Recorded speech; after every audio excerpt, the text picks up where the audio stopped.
උදෑසන 6යි. මේ ශ්‍රී ලංකා ගුවන්විදුලි සංස්ථාවයි. මෙන්න ප්‍රවෘත්ති. සංස්කරණය හේමන්ත හෙට්ටිගේ, ප්‍රකාශය නිශාන්ති සල්පිටිකෝරාල.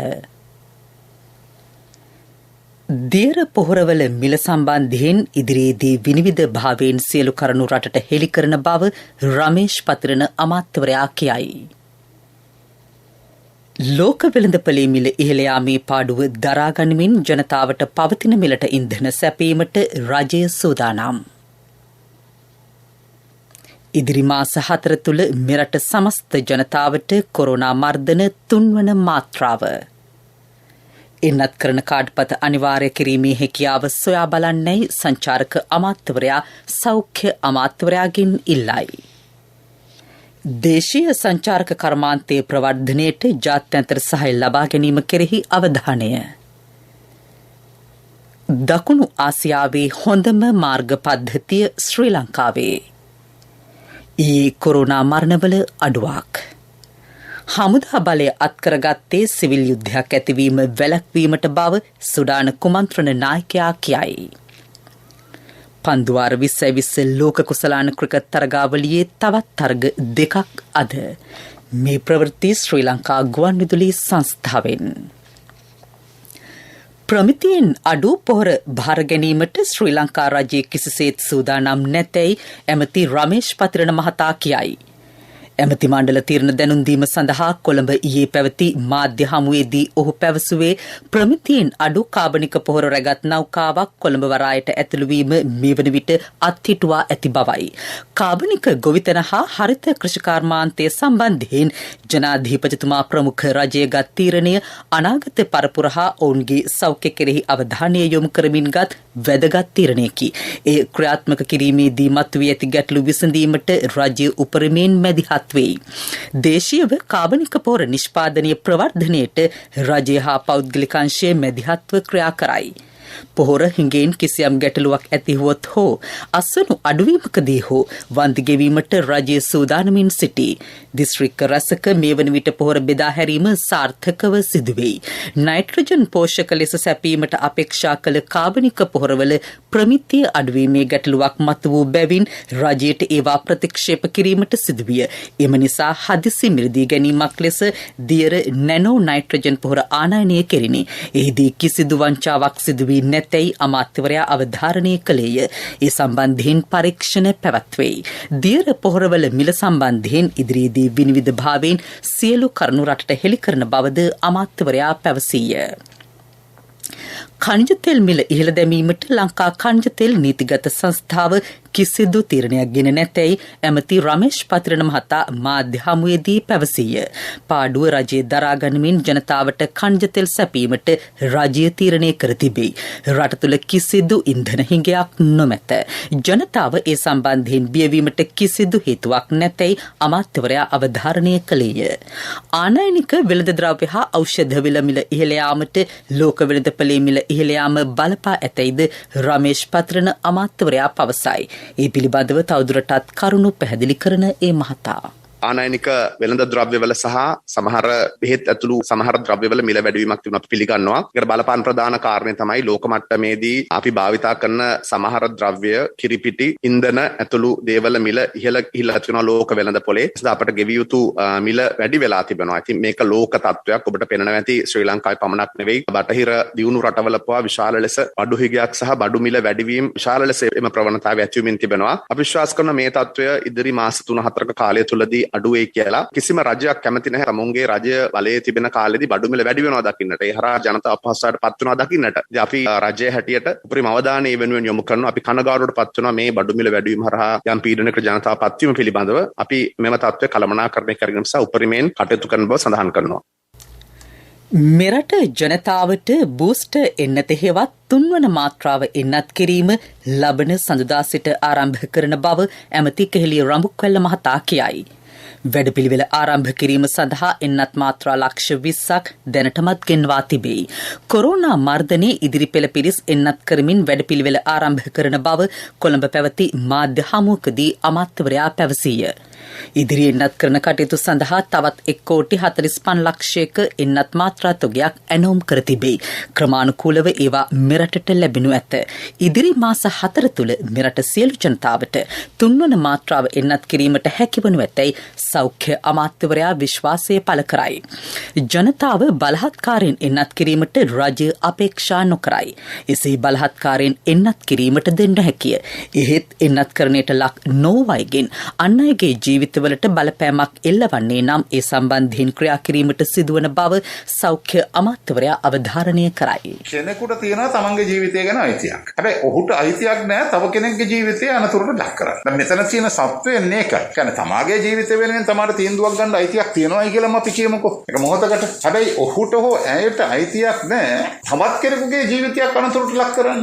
එවැනි තත්ත්වයකට එනවනම් අපිට ඉදිරියේදී මේ දැන් යුරෝපයේ යම් යම් රටවල් වල ක්‍රියාත්මක මුළු යුරෝපයෙන් මේ වෙනකොට ක්‍රියාත්මක වෙනවා වැක්සින් දෙකම නැති අයට පොදු ස්ථානවලදී ගැවසීම තහනම් කරලා නීතියක් ගෙනවා. ඇමරිකාවේ පෙළක් ප්‍රාන්තවල උසාවියට ගිහිල්ලා පෙළක් ප්‍රාන්තවල දීලා තියෙනවා පෙළක් ප්‍රාන්තවල දීලා නැහැ. හැබැයි අපිටත් සිද්ධ වෙනවා බහුතරකගේ යහපත පිණිස යම් යම් තීන්දුව ගන්න ඉදිරියේදී. ඒක මේ අපිට බලහත්කාරයෙන් කාට හරි වැක්සින් එක ගන්න කියන එකට අපිට බලහත්කාරකම් කරන්න බෑ. ඒක ස්වේච්ඡාවෙන් කරන්න. හැබැයි අපිට කියනවා නම් පොදු ස්ථානයක් තියෙනවා නම් ඒ පොදු ස්ථානයකට යම් කිසි විදිහේ වෛරස් එකක් එනවයි කියලා දැන මේකේ කිසිම රැකවරණයක් නැති පුද්ගලයෙක් එතෙන්ද ගෙනහස දානවා නම් එතකොට ඒකේ වගකීම රජයක් හැටියට අපටත් තියෙනවා. පුද්ගලයන් හැටියට උන්ටත් තියෙනවා පෞද්ගලිකව. බොහෝ පිරිසක් මේ වන විට එන්නත්කරණයට ලක් කර ඇති බැවින් රට තුළ කොරෝනා වෛරස ව්‍යාප්තිය යම් තරමක පාලනය වී ඇතැයි විශේෂඥ වෛද්‍ය නදීක ජානගේ මහතා කියයි. එසේ වුවත් ජනතාව තවදුරටත් සෞඛ්‍ය මාර්ගෝපදේශ අනුගමනය කිරීම අනිවාර්ය වෙයි. ඒ පිළිබඳව තවදුරටත් කරුණු පැහැදිලි කරන ඒ මහතා. දැන් අපි පැහැදිලිවම කියන්න ඕනේ තාක්ෂණික කමිටු හරහා නිර්දේශ කරන අවස්ථාවවලදී මේ වැක්සින් එක ගන්න ඕනේද නැද්ද කියලා ලොකුවට හිතන්න අවශ්‍ය නැහැ. ඒ තාක්ෂණික කමිටු හරහා නිර්දේශ ලබා දෙන්නේ මේ සියලු කාරණා සලකා බලලා. ඒ හින්දා මේ වැක්සින් එක තවදුරටත් ලබා ගත යුතුයි. අරගෙන නැති කට්ටිය ඒ ගැන අනවශ්‍ය විදිහට බිය විය යුතු නැහැ. ඒකම වැක්සින් එක ගත්තත් අපි දකිනවා රෝග ව්‍යාප්තිය වැක්සින් එක විතර පාලනය කරන්න බෑ කියලා. ඒකින්ද අපිට අනිත් කාරණා වලට අනුගත වෙන්න සිද්ධ වෙනවා. අපි සමාජ දුරස්ථභාවය, මාස්ක් එක සහ හෑන්ඩ් හයිජීන් කියන concept එක. අපි මේ අවධියේදී වැඩිපුරම අවධානය යොමු කරන්නේ සුපර් ස්ප්‍රෙඩින් ඉවෙන්ට්ස් නවත්ත ගන්න එක. ගොඩක් වෙලාවට ඉන්ඩෝර් සෙටින්ග්ස් වල ගොඩක් ක්‍රවුඩඩ් කට්ටිය ඉන්නකොට වෙන්ටිලේෂන් අඩුවෙන් තියෙනකොට සුපර් ස්ප්‍රෙඩින් ඉවෙන්ට්ස් එන්න පුළුවන්. ඒ වගේම විශේෂයෙන් දැන් මංගල අවස්ථාවලදී හරි බුෆේ ක්‍රියාත්මක වෙනවා ආපන ශාලාවල. ඉතින් මම දකිනවා සමහරලාට ඒගොල්ලෝ ග්ලව්ස් යූස් කරනවා. ඒකට ක්‍රමයක් විදියට. නමුත් ග්ලව්ස් එක යූස් කරා කියලාම ඒක පාලනය වෙන්නේ නැහැ. ඊට වඩා වැදගත් වෙන්නේ ඇල්කොහොල් හෑන්ඩ් රබ් එක යූස් කරලා හෑන්ඩ් හයිජීන් මේන්ටේන් කරගන්න එක. ඉතින් ඒකින්ද අපි ඒ වගේම අර සෙල්ෆ් සර්විං ඉස්සර අපි දැක්ක ආපන ශාලාවල ෆුඩ් කෝර්ට් එක සාමාන්‍ය යම් ප්‍රමාණයට ආවරණය කරලා සෙල්ෆ් සර්ව් කරගන්න දෙන්නේ නැහැ. කවුරු හරි ඒක බෙදලා දෙනවා. ඉතින් ඒ වගේ ක්‍රමවේද තාමත් හොඳයි. ඒ වගේ අනුගමනය කරන්න පුළුවන් නම්. මේ ප්‍රවෘත්ති ශ්‍රී ලංකා ගුවන්විදුලි සංස්ථාවෙන්.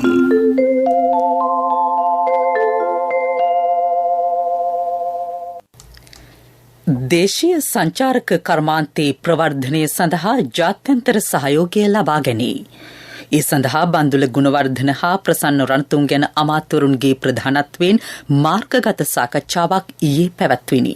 ලෝපුරා සිටින විදේශ දූත මණ්ඩල සමාජිකයෝ වාණිජ්‍ය දෙපාර්තමේන්තුවේ නියෝජිතයෝ හා සෙසු නිලධාරීහු ඊට එක්ව සිටියහ. සංචාරක ආකර්ෂණය ඉහළ නැන්වීම සඳහා කඩිනම් ක්‍රියාමාර්ග ගැනීම හමුව අරමුණ විය. වෙළඳ අමාත්‍යංශයේ රජයේ වාණිජ්‍ය දෙපාර්තමේන්තුව සංචාරක අමාත්‍යංශය හා ශ්‍රී ලංකා සංචාරක ප්‍රවර්ධන කාර්යාංශය එක්ව ක්‍රියාත්මක කරන වැඩසටහන මගින් ඒ රටවලින් සංචාරකයින් ගෙන්වා ගැනීමට ගත හැකි ක්‍රියාමාර්ග එහිදී සාකච්ඡා කෙරිණි. පූර්ණ එන්නත්කරණයට ලක්කර සංචාරකයින් මෙරටට ගෙන්වා ගැනීම මගින් සංචාරක කර්මාන්තයෙන් මෙරට ජනජීවිතයට අහිතකර බලපෑමක් එල්ල නොවනු ඇතැයි එහිදී සඳහන් කෙරිණි. එහිදී අදහස් දැක්වූ ඇමති බන්දුල ගුණවර්ධන මහතා මෙරටට සංචාරක ආකර්ෂණය දිනා ගනිමින් රටේ පවතින විදේශ විනිමය අර්බුදයට සාර්ථකව මුහුණ දිය හැකි බව පෙන්වා දුන්නේය. ඒ රටවල තානාපතිවරුන් සමග සාකච්ඡා කර මෙරට සෞඛ්‍ය ආරක්ෂක ක්‍රමවේද හා සංචාරක සඳහා ඇති ආරක්ෂාව පිළිබඳව ඔවුන් දැනුවත් කරන්නයි අමාත්‍යවරයා නිලධාරීන්ගෙන් ඉල්ලා සිටියේය. රජයට දේශීය නිෂ්පාදන අලෙවි කරන ආයතන හා ලංකා සත්වස් ශාඛා අනෙක් රටවල ආරම්භ කිරීමේ හැකියාව සොයා බලන්නයිද ඔහු නිලධාරීන්ව දැනුවත් කළේය. ඇමති ප්‍රසන්න රණතුංග මහතා එහිදී පැවසුවේ ශ්‍රී ලංකන් ගුවන් සේවය හා වීසා පහසුකම් පිළිබඳව සංචාරකින් වැඩි වශයෙන් ආකර්ෂණය කරගත යුතු බවයි. සංචාරකින් මෙරටට පැමිණීමේදී මුහුණ දෙන ගැටලු පිළිබඳව එහිදී විවිධ රටවල නිලධාරීන් අමාත්‍යවරයාට කරුණු පැහැදිලි කළේය. ඒවාට විසඳුම් සැපීමට සංචාරක අමාත්‍යවරයා එම අවස්ථාවේදීම අදාළ පාර්ශව දැනුවත් කළේය. මෙරට අධිවේගී මාර්ග පද්ධතියේ දුර කිලෝමීටර 270ක් බව මහමාර්ග අමාත්‍යාංශයේ ලේකම් රංජිත් ප්‍රේමසිරි මහතා කියයි. මධ්‍යම අධිවේගී මාර්ගයේ මීරිගම කුරුණෑගල කොටස ළඟදීම අධිවේගී මාර්ග පද්ධතියට එක්වනු ඇත. දකුණු ආසියාවේ හොඳම මාර්ග පද්ධතිය ඇත්තේ ශ්‍රී ලංකාවේ බව ලේකම්වරයා කියයි. ඔහු ඒ පිළිබඳව තවදුරටත් කරුණු පැහැදිලි කරමින් මේ අධිවේගී මාර්ග පද්ධතියට සම්බන්ධ වෙන තවක ව්‍යාපෘතියක් තමයි නව කැලලි පාලම හා ඊට සම්බන්ධිත ප්‍රවේශ මාර්ග.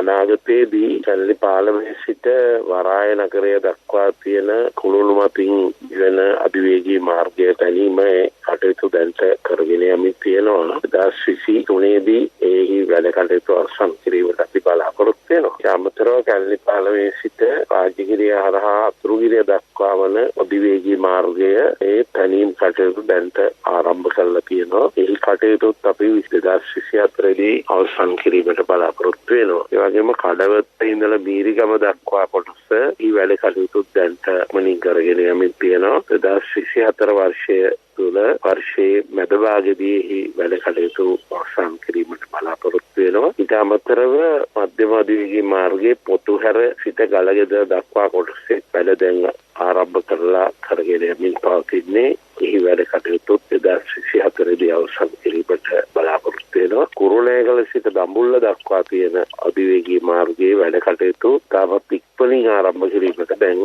සැලසුම් කරලා තියෙන්නේ. මේ දක්වා මෙරටින් වාර්තා වී ඇති කොරෝනා ආසාදිතයින් සංඛ්‍යාව 5,37,201කි. ඊයේ ආසාදිතයෝ 556ක් හඳුනා ගනු ලැබුහ. සෞඛ්‍ය සේවා අධ්‍යක්ෂ ජෙනරාල්වරයා ඊයේ කොරෝනා මරණ 14ක් තහවුරු කළේය. කාන්තාව 5 දෙනෙක් හා පිරිමි පුද්ගලයෝ 9 දෙනෙක් ඒ අතර වෙති. මියගිය අයගෙන් 11 දෙනෙක් වයස අවුරුදු 60 හා ඊට වැඩි අය වෙති. වයස අවුරුදු 30ත් 59ත් අතර මරණ දෙකක්ද වයස අවුරුදු 30ට අඩු එක් මරණයක්ද වාර්තා වී තිබේ. මීළඟට ප්‍රමුඛ පුවත. ප්‍රමුඛ පුවත ඔබ වෙත ගෙනෙන්නේ සෑම ගෙදරකම සිටිය යුතු වෙද මහත්මයා සිද්ධාලේප.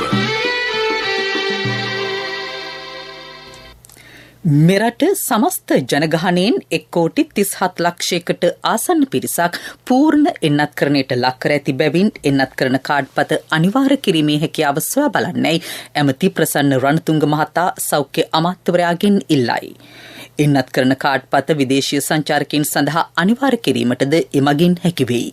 සංචාරක කර්මාන්තයේ ඉදිරි කටයුතු පිළිබඳව සෞඛ්‍ය ඇමති කෙහෙලි රඹුක්වැල්ල මහතා සමග පැවති සාකච්ඡාවකදී ඔහු එම ඉල්ලීම කළේය. මේ වන විට රට පුරා සංචාරක සීමා ලිහිල් කරමින් පවතී. එන්නත් කරන වැඩපිළිවෙල සාර්ථකව ක්‍රියාත්මකයි. පාසල් සිසුන් එන්නත් කිරීමද මේ වන විට සිදුවෙයි. මෙවැනි තත්ත්වයක් හමුවේ එන්නත් කරන කාඩ්පත අනිවාර්ය කිරීමෙන් මේ දක්වා එන්නත් කරනට ලක් නො පිරිසද ඒ සඳහා යොමු කර ගැනීමට හැකිවනු ඇතැයි ප්‍රසන්න රණතුංග අමාත්‍යවරයා පෙන්වා දුන්නේය. අදාළ අංශ සමග සාකච්ඡා කර ඒ පිළිබඳව ඉදිරියේදී තීරණයක් ගැනීමට කෙහෙලිය රඹුක්වැල්ල අමාත්‍යවරයා එකඟ විය. ප්‍රමුඛතම පුවත ඔබ වෙත ගෙන ආවේ සිද්ධාලේප ලක්වියාව. ශක්ති හඬ අවධානය පිණිසයි. පල්ලෙ බැද්ද කොස්වැටිය මන්සන්දිහේ සිට අක්කර 100 හා කොහොඹා කැටිය ගම්මානවලට යාමට ඇති එකම මාර්ගය වසර 30කට අධික කාලයකින් කිසිදු පිළිසකර කිරීමකට ලක් කර නැතැයි ප්‍රදේශවාසීහු පවසති. ප්‍රදේශයේ පවත්වාගෙන යන ගල්කොරිවල ගල්පැටවුල් ලොරි දිනපතා එම මාර්ගයේ ගමන් කරයි. මාර්ගයේ අබලන් වීමට එයද හේතුවකි. මෙම මාර්ගයේ දකුණු පළාත් සභාවට අයත් වූවකි. දිනපතා විශාල පිරිසක් ගමන් කරන මෙම මාර්ගය පිළිසකර කර දෙන්නේ ප්‍රදේශවාසීහු බලධාරීන්ගෙන් ඉල්ලා සිටිති. දකුණු පළාත් ආණ්ඩුකාරතුමනි මේ ඔබේ අවධානයටයි. විදෙස් පුවත්.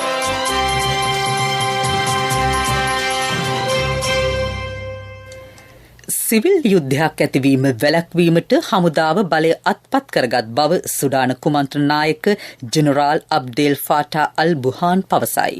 බලයෙන් පහ කෙරෙනු අගමැතිවරයා ආරක්ෂාව සඳහා තම භාරය රඳවාගෙන සිටි බවත් මේ වන විට ඔහු සිය නිවස වෙත ගොස් ඇති බවත් කුමන්ත්‍රණ නායකයා සඳහන් කරයි. හමුදා කුමන්ත්‍රණයට එරෙහිව දෙවන දිනටත් සුඩාන අගනුවර ඊයේ විරෝධතා පැවැත්විනි. අගනුවර මාර්ග හා වෙළඳසැල් සියල්ල වසා දමා තිබේ. කුමන්ත්‍රණකරුවන් සුඩානයේ දුරකථන හා අන්තර්ජාල සබඳතා අත්හිටුවා තිබේ. විරෝධතා ආරම්භ වීමෙන් පසුව මේ දක්වා මරණ 10ක් වාර්තා විය.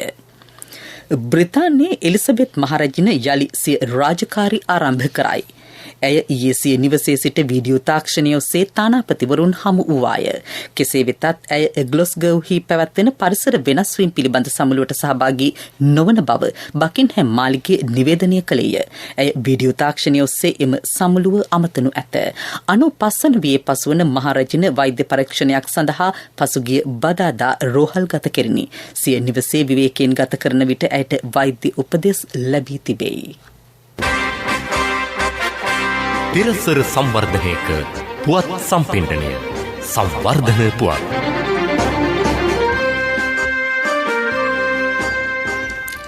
රුහුණු මාගම්පුර ප්‍රදේශයේ පුරාණ වැව් ගම්මාන 40ක වගාලින් 63ක් මේ වන විට ඉදිවෙමින් පවතී. දේශගුණික සුහුරු වාරි කෘෂිකාර්මික ව්‍යාපෘතිය ඒ සඳහා මූලික වී ක්‍රියා කරයි. එක් වගාලිඟක් සඳහා සපයන මුදල රුපියල් ලක්ෂ 3කි. උග්‍ර ජල දුෂ්කරතාවලට ලක්ව ඇති ගම්මානවල කෘෂිකාර්මික සංවර්ධනය සඳහා මෙම වගාලින් ඉදිකරන බව සුහුරු වාරි කෘෂිකාර්මික ව්‍යාපෘතියේ නියෝජ්‍ය අධ්‍යක්ෂ MSK සුවඳරත්න මහතා කියයි. ක්‍රීඩා පුවත්. පන්දුවාර 2020 ලෝක කුසලාන ක්‍රිකට් තරගාවලියේ ඊයේ රාත්‍රියේ පැවති තරගයකදී නවසීලන්ත කණ්ඩායම පරදවා පාකිස්තාන කණ්ඩායම කඩලු 5ක ජයක් අත්පත් කරගත්තේය. නවසීලන්ත කණ්ඩායම සිය පන්දුවාර 20 අවසානයේ කඩලු 8ක් දැවි ලකුණු 134ක් රැස් කළේය. පාකිස්තාන කණ්ඩායම පන්දුවාර 18යි පන්දු 4කදී කඩලු 5ක් දැවි ලකුණු 135ක් රැස් කරමින් තරගයේ ජය වාර්තා කළේය. ඊයේ රාත්‍රියේ පැවති අනෙක් තරගයේදී බටහිර ඉන්දිය කොදෙව් කණ්ඩායම පරදවා කඩලු 5ක ජයක් අත්කර ගැනීමට දකුණු අප්‍රිකානු කණ්ඩායම සමත් විය. බංග්ලාදේශය හා එංගලන්තය අතර තරගයේද නැමීබියාව හා ස්කොට්ලන්තය අතර තරගයේද අද පැවැත්වෙයි. පන්දුවාර 2020 ලෝක කුසලාන ක්‍රිකට් තරගාවලියේ මෙරට නිල ගුවන්විදුලිය ලෙස කටයුතු කරන්නේ ශ්‍රී ලංකා ගුවන්විදුලි සංස්ථාවයි. ජාතික ක්‍රීඩා විකාශය ඔස්සේ එම තොරතුරු ක්‍රීඩා ලෝලීන් වෙත ගෙනීමට විධිවිධාන යොදා තිබේ.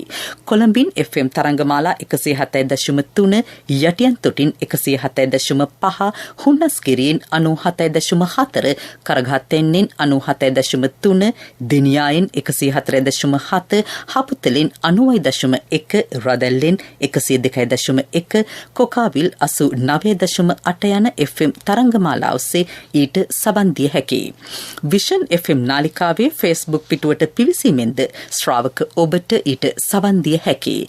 ක්‍රිකට් ප්‍රවීණින් සමග කෙරෙන සංවාද ක්‍රිකට් ඉතිහාසය පන්දුවාර 5-5 තරග විස්තර යාවත් කාලින කිරීම හා පෙරදින තරග සමාලෝචනය ඇතුළු විශේෂාංග රැසක් සමග ලෝක කුසලාන පන්දුවාර 2020 ක්‍රිකට් තරගාවලියේ පන්දුවෙන් පන්දුව සජීවී විස්තර ප්‍රචාරයක් ක්‍රීඩා ලෝලින් වෙත ගෙනීමට ජාතික ගුවන්විදුලිය සූදානමින් සිටී. ජාතික මලල ක්‍රීඩා ශූරතා තරගාවලිය කොළඹ සුගතදාස ක්‍රීඩාංගණයේදී එළඹෙන සතියන්තයේදී පැවැත්වෙයි. සෞඛ්‍ය මාර්ගෝපදේශ අනුගමනය කරමින් එය සංවිධානය කර තිබේ. ඒ පිළිබඳව අදහස් දක්වන ශ්‍රී ලංකා මලල ක්‍රීඩා සංගමේ සභාපති මේජර් ජෙනරාල් පාලිත ප්‍රනාන්දු මහතා. 2020 දෙක වර්ෂයේ පැවැත්වීමට නියමිත ආසියානු ක්‍රීඩා උළෙලට සහ පොදු රාජ්‍ය මණ්ඩලී ක්‍රීඩා උළෙලට කණ්ඩායම තෝරා ගැනීමට මේක අවස්ථාවක් කරගන්නවා. අපි අවස්ථාවක් කරගෙන මේකෙන් තමයි ක්‍රීඩක ක්‍රීඩිකාවන්ව පූල් කිරීමට බලාපොරොත්තු වෙන්නේ. අපි කල්පනා කරනවා අපේ දේශගුණික තත්ත්වය හොඳට තියෙයි කියලා. මේ සියලුම ඉසව්ව කරදරයක් නැතුව ප්‍රශ්නයක් නැතුව තියාගන්න හැකියාවක් ලැබෙයි කියලා බලාපොරොත්තු වෙනවා. මේක සහභාගීත්වය අපි තීරණය කරන්නේ පසුගිය වසර තුල තිබිච්ච ක්‍රීඩා තරඟ වලින් හොඳ පර්ෆෝමන්ස් තියෙන කට්ටිය විතරයි තේරුම් ගන්න. අපිත් හොඳම ලයිස්තුව තෝරනවා. ඒ කට්ටියට තමයි ආරාධනා කරන්නේ ඒ ඉසව් වලට සහභාගී වෙන්න කියලා. ව්‍යාපාරික පුවත් ඔබ වෙත ගෙන එන්නේ NSB සල්ලි එහෙන් තෑගි මෙහෙන් ස්වර්ණ ජයන්ති වාසනා ජයග්‍රාහකයා ඔබද. ශ්‍රී ලංකාවට වැඩි වශයෙන් සංචාරකයන් ගෙන්වා ගැනීම සඳහා ප්‍රධාන රටවල් 5ක් ඉලක්ක කර විශේෂ ප්‍රවර්ධන වැඩසටහනක් ක්‍රියාත්මක කෙරෙයි. ඒ අනුව ප්‍රංශය, බ්‍රිතාන්‍ය, ජර්මනිය, ඉන්දියාව හා රුසියා වැනි රටවල ප්‍රවර්ධන කටයුතු සිදු කෙරෙනු ඇත. ඊට අමතරව කසක්ස්ථානය, යුක්‍රේනය හා මැද පෙරදිග කලාපයේ ප්‍රවර්ධන කටයුතු කඩිනමින් අරඹන්නයි ඇමති ප්‍රසන්න රණතුංග මහතා සංචාරක ප්‍රවර්ධන කාර්යාංශයට උපදෙස් දී තිබේ. ව්‍යාපාරික පුවත් ඔබ වෙත ගෙනාවේ NSB සල්ලි එහෙන් තෑගි මෙහෙන් ස්වර්ණ ජයන්ති වාසනා ජයග්‍රාහකයා ඔබද. NSB ස්වර්ණ ජයන්තිය වෙනුවෙන් සුපිරි ජයග්‍රාහකයාට රන් පවුන් 50ක්, දෙවැනි ජයග්‍රාහකින් 10 දෙනාට ස්කූටර්, දෙවැනි ජයග්‍රාහකින් 10 දෙනාට iPhone, සිව්වැනි ජයග්‍රාහකින් 29 දෙනාට මවුන්ටන් බයික් 2021 ඔක්තෝබර් 1 වෙනිදා සිට 2022 සැප්තැම්බර් 30 දක්වා NSB Youth Trust හරහා අවමය මාසිකව ඇමරිකානු ඩොලර් 100ක් හෝ ඊට සමාන ඕනෑම විදේශ මුදලක් මාස 6ක් නොකඩවා එවන්න. ආර්ථික පුවත් ආවරණය ඔබේ ඕනම අවශ්‍යතාවයකට සුදුසු මූල්‍ය විසඳුම් දෙන එන අය දියුණු වෙන අය එන LOLC සමූහය එන්න දියුණු වෙන්න.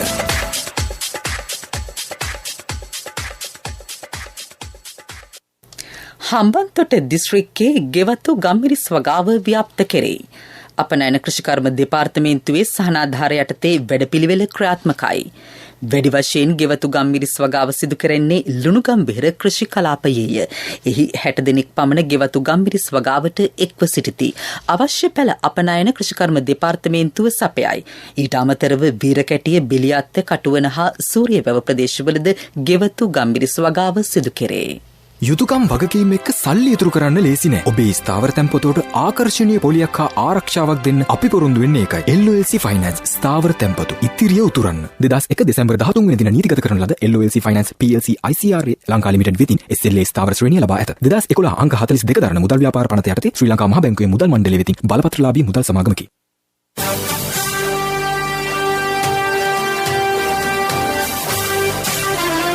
කාලගුණ වාර්තාව ඔබ වෙත ගෙන එන්නේ ඩයලොග් සහ අධ්‍යාපන අමාත්‍යංශය එක්ව හඳුන්වා දෙන නැනස මොබයිල් ඇප් එක මගින් එක ශ්‍රේණියේ සිට අපොස උසස් පෙළ දක්වා සෙසුන්ට ඔන්ලයින් ඉගෙන ගන්න අවස්ථාවක්. විෂය නිර්දේශය තුළ ඇතුළත් සියලුම පාඩම් සිංහල, දෙමළ සහ ඉංග්‍රීසි භාෂා ත්‍රිත්වයෙන්ම වීඩියෝ පාඩම්ද සහිතයි. දැන් ඔබේ දරුවාට ඔබේ මොබයිල් එකෙන් සබ්ස්ක්‍රිප්ෂන් ගාස්තු නැතිව පහසුවෙන් ඉගෙනුම් කටයුතු වල නිරත වීමට අදම Google Play Store, App Store, Huawei Store හෝ Windows හරහා නැනස මොබයිල් ඇප් එක ඩවුන්ලෝඩ් කරගන්න. ඩයලොග් අනාගතය ආදායි.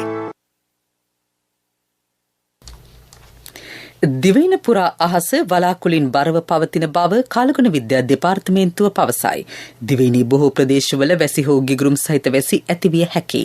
බස්නාහිර, දකුණ, සබරගමුව, මධ්‍යම ඌව පළාත්වලත් ඇතැම් ස්ථානවලට මිලිමීටර 100ට වැඩි තද වැසි අපේක්ෂා කෙරෙයි.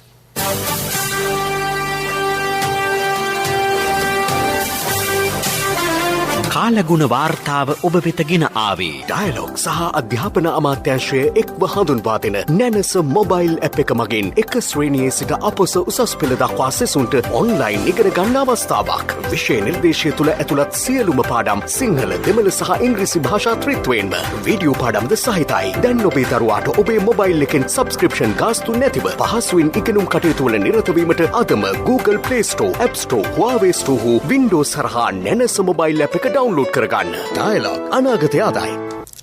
මීළඟට දවසේ සටහන.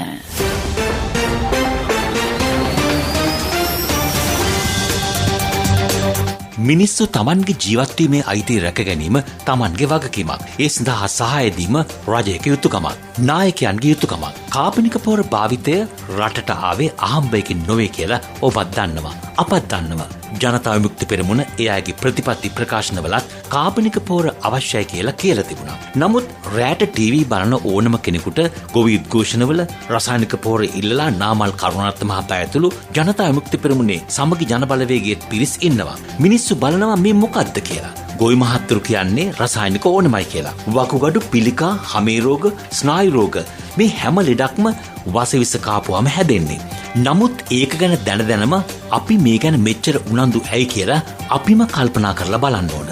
ඒ කතාව එහෙම තියෙද්දී ජනාධිපති ගෝඨාභය රාජපක්ෂ මහතා අපේ රටේ නිෂ්පාදන ආර්ථිකයක් හදන්න වෙහෙස වෙන්නේ ඇයි කියලා අතීතයට මතක් ගිහින් බැලුවොත් හොඳයි. 1970-75 කාලේ සමගි පෙරමුණු රජයේ මුදල් ඇමති එන්.එම්. පෙරේරා මහතා අයයි වැය සමාන කළා. ඒකට හේතුව අපේ රටේ අපේ නිෂ්පාදන ආර්ථිකයක් තිබුණ එක. පිටරටින් බඩු ගේන්න ණයට සල්ලි අවශ්‍යුනේ නැහැ. එහෙම තිබුණු රටක් 77න් පස්සේ පිටරටවල් වලට ඕන විදියට ජීවත් වෙන්න හැදුවා. ඒ පුරුද්ද තවම අපට අත්හැර ගන්න බැරි වුණා. ඒක ජීර්ණය වුණා. ඒක ජීර්ණය වුණු අපි ගෙදරට වෙලා පිටරටින් නැව් එනකන් බලන් ඉන්නවා. හැමදාමත් අපිට සංවර්ධනය වෙමින් පවතින රටක් කියලා කියන්න පුළුවන්. ඒක දැන් අවුරුදු 50ක් තිස්සේ කියනවා. තව කොච්චර කල් ඒක කියන්නද? පිටපත සුධර්මිකා විජේරත්න ඉදිරිපත් කළේ ටීඩී.කේ ජයන්ත. ප්‍රවෘත්ති අවසන් කිරීමට පෙර යලි සිරස්තල. දියර පොහොරවල මිල සම්බන්ධයෙන් ඉදිරියේදී විනිවිද භාවයෙන් සියලු කරුණු රටට හෙළි කරන බව රමේෂ් පත්‍රන අමාත්‍යවරයා කියයි. ලෝක වෙළඳපොලේ මිල ඉහළ යාමේ පාඩුව දරා ගනිමින් ජනතාවට පවතින මිලට ඉන්ධන සැපීමට රජය සූදානම්. ඉදිරි මාස 4 තුළ මෙරට සමස්ත ජනතාවට කොරෝනා මර්ධන 3 වන මාත්‍රාව එන්නත් කරන කාඩ්පත අනිවාර්ය කිරීමේ හැකියාව සොයා බලන්නයි සංචාරක අමාත්‍යවරයා සෞඛ්‍ය අමාත්‍යවරයාගෙන් ඉල්ලයි. දේශීය සංචාරක කර්මාන්තයේ ප්‍රවර්ධනයට ජාත්‍යන්තර සහාය ලබා ගැනීම කෙරෙහි අවධානය. දකුණු ආසියාවේ හොඳම මාර්ග පද්ධතිය ශ්‍රී ලංකාවේ. ඊයේ කොරෝනා මරණවල අඩුවක්. හමුදාව බලය අත්කරගත්තේ සිවිල් යුද්ධයක් ඇතිවීම වැළැක්වීමට බව සුඩාන කුමන්ත්‍රණ නායකයා කියයි. පන්දුවර 2020 ලෝක කුසලාන ක්‍රිකට් තරගාවලියේ තවත් තරග දෙකක් අද. ජාතික ගුවන්විදුලියේ උදෑසන ප්‍රධාන ප්‍රවෘත්ති ප්‍රකාශය මින් සමාප්තයි. අපගේ මෙම ප්‍රවෘත්ති ප්‍රකාශය සඳහා පිවිසෙන්න www.slbc.lk අපගේ වෙබ් අඩවියට. අපගේ මීළඟ ප්‍රධාන ප්‍රවෘත්ති ප්‍රකාශය දහවල් 12:45ට බලාපොරොත්තු වන්න.